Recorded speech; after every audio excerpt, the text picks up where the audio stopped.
दोस्तों, उत्तर प्रदेश में होने वाले पंचायत चुनाव को लेकर सरकार उसमें बड़ा फेरबदल करने जा रही है।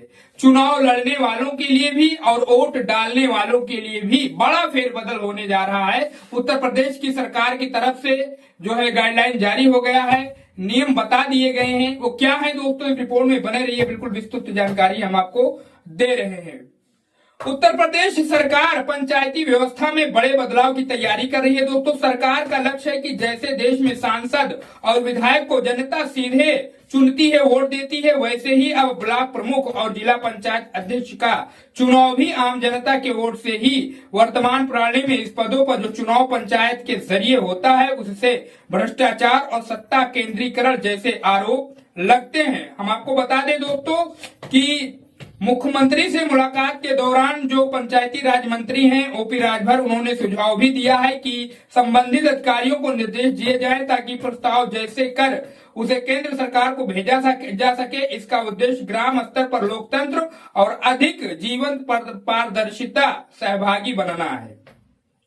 सूत्रों के मुताबिक दोस्तों, उत्तर प्रदेश सरकार इस ऐतिहासिक बदलाव के प्रस्ताव को लगभग अंतिम रूप दे चुकी है।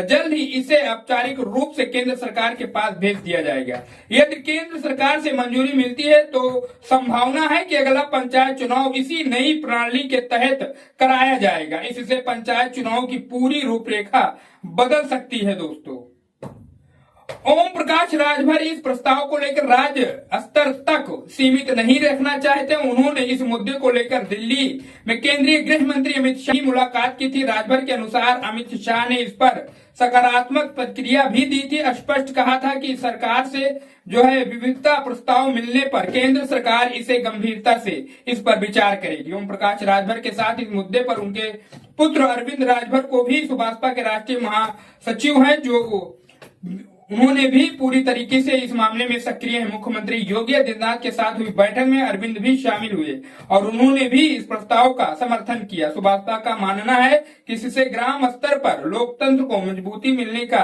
एक नया अध्याय शुरू हो जाएगा।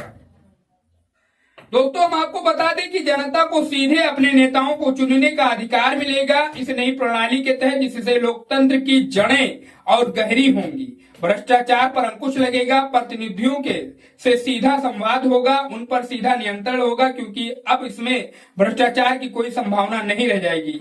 उसके अलावा दोस्तों बता दें, और भी कई मामले हैं जिसमें अब तक कुछ लोगों को सीमित नहीं रहेगी, बल्कि वास्तविक प्रतिनिधि उभरेगी।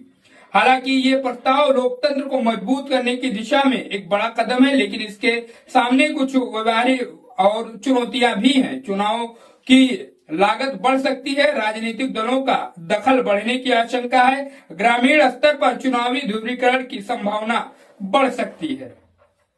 राज्य सरकार ने जो संकेत दिए हैं दोस्तों, उससे यह स्पष्ट है कि प्रस्ताव को लेकर गंभीर है। अब निगाहें केंद्र की सरकार पर, उनकी प्रतिक्रिया पर टिकी है। यदि प्रस्ताव को हरी झंडी मिलती है तो यह न सिर्फ उत्तर प्रदेश बल्कि देश की पंचायत प्रणाली में एक नया बदलाव, एक नया दिशा, ऐतिहासिक पहल साबित हो सकता है। उत्तर प्रदेश सरकार ये प्रस्ताव भारतीय लोकतंत्र के तक पहुंचाने की प्रक्रिया को और मजबूत, पारदर्शी और जनमुखी बना सकता है।